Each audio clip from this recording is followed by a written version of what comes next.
Hello. I just realized I want to make a video to kind of show you all how to find the meaning of all things. And I quite literally mean that because it's tied into the way in which we think, speak, and move. And that's a lot to kind of consume at any one point in time, especially when you're dealing with everyone or if they're trying to move against you, like what I had happen to me. So there's the first axiom of understanding anything. Can you ask a question? If you cannot ask a question, the existence of whatever you're dealing with is not there. It doesn't exist. That's like power and authority. If you ever run into a situation where you have a question and you are not allowed to ask it, that's an indication for how much weakness, sensitivity surrounds that topic. Usually tied into, is it real or not? Does it exist? You cannot ask a question. You're in something that does not, has not, or will not exist. That's why we always allow for a question.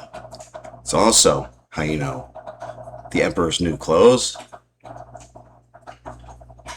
they weren't. That's called fraud and deception. Those things only come to pass because of that same unquestionable nature of things. Nature is meant to be questioned. It is a question. So let's start out with your basic questions. Realize that this will unlock your understanding of the theory of relativity, because everything is related, and everyone already knows that, but they don't want to acknowledge it, because they're trying to make distinctions in things that may or may not matter.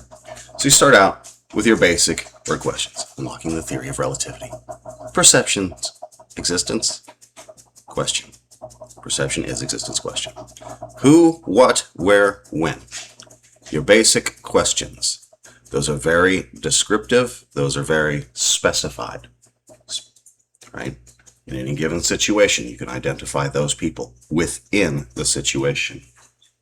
Related to the situation, you have this most important question. How? How did these things interact? Right?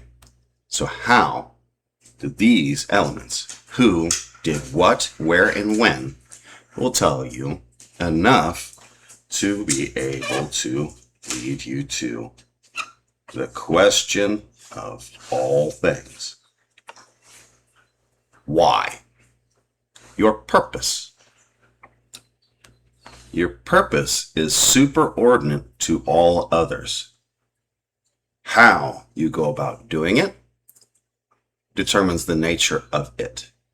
It will directly, if you have a reason why you're doing something, it will lead you to who, what, where, and when. Or on the other end of things, like in my field where you have to do investigations, we don't have that kind of stuff. We have a general idea of who, what, where, and when, and we have to build it all together to figure out how it happened. Because we're trying to assign responsibility. And when you assign responsibility, you identify who's been in control of what. And that's a very dangerous thing. What comes to people's perceptions of it is, what do you see when you look at this? A lot of people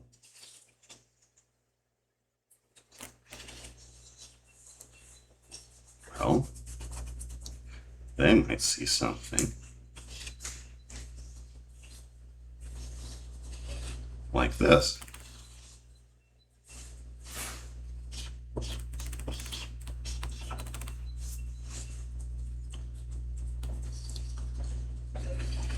Look at that. It's a little homunculus.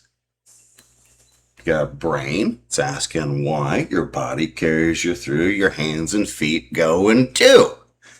That's really interesting.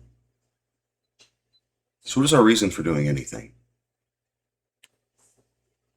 Ooh, the big question of things. Faith and doubt, why we do anything at all. Most people run around and they've got various versions for why, for anything, even their entire lives. Some people are religious and put it in the frame of that, which means they're trying to frame themselves in terms of all people across all time, like what you're supposed to do, and that they're contributing. What's most important about this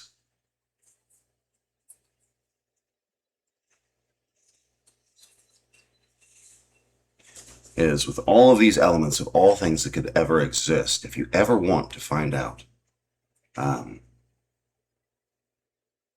math of anything, you only need to focus on one relationship inside of this thing.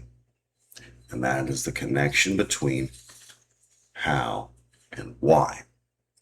Because before you take any action, even if you have no reason for taking, because no reason is its own reason, you have a why for it took place. Between the how and the why. That transmission tells you everything you need to know about everything that's included. That is why you look at religious materials or any theological materials that tend to focus on families. When you boil them down to their most essential, what you will end up looking at is the Father and the Son. And I mean that across multiple domains. If you're talking about religious, it's, what is your connection here between how and why? That is actually a person. M, your mother. That's the connection between. It's latent to this.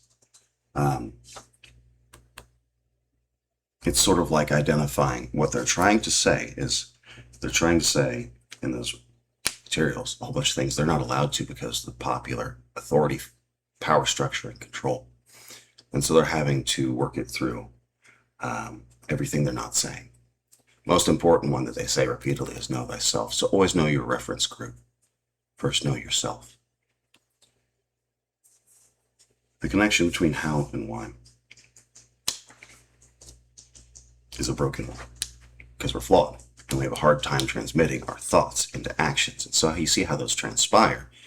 You figure out something tangible, something real about another factor. This one between how and why is its moderation, or your mother kind of thing, the great mother of earth, whatever you want to take it as.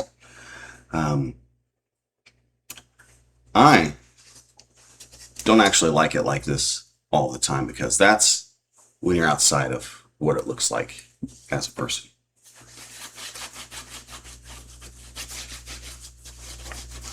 If you want to see what it looks like as a person, you have to kind of move into, you're a person. If you're not a person, you can see that. And I'm not joking. All right. Those will be people. A big family. What I prefer is to look at it this way.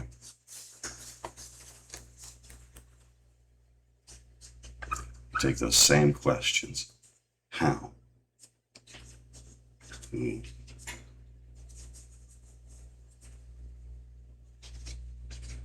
What? Where? And when?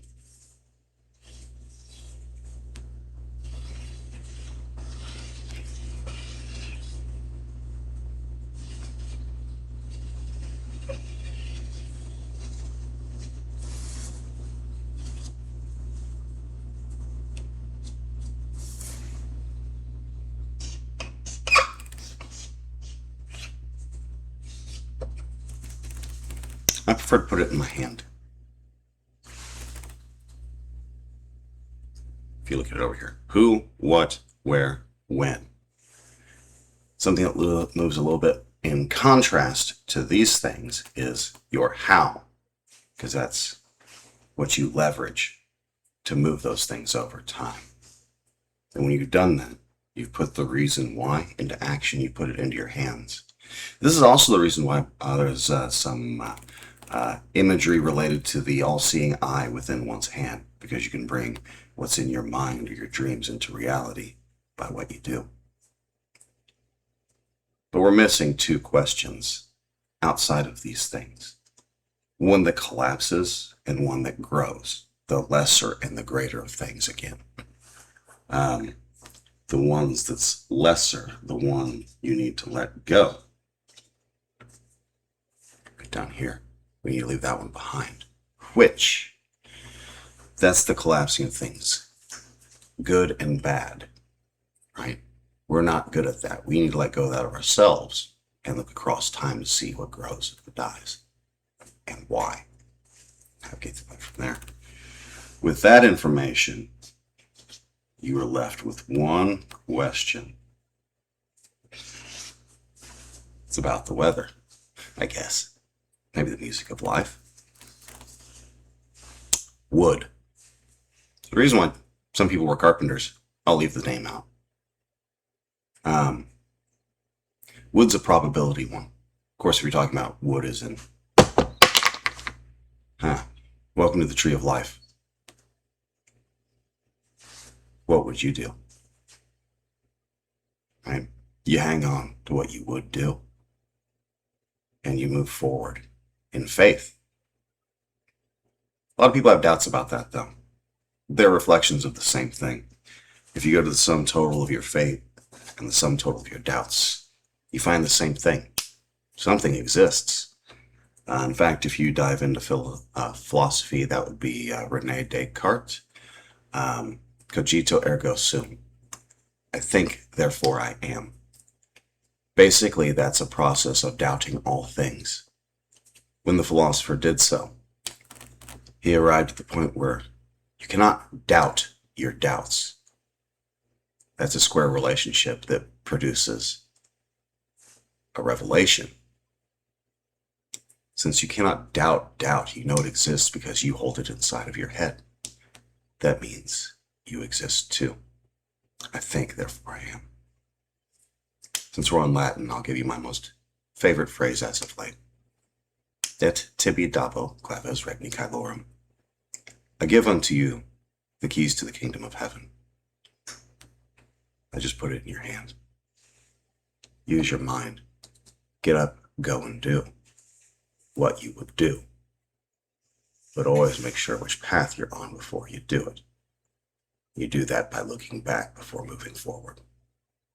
And that's how you steer your life. And that's what steers the ship of time for all life on the aggregate. I know what I'm talking about. I had some near-death experiences. I know what I see. I know what I've seen. In those near-death experiences, that was very real.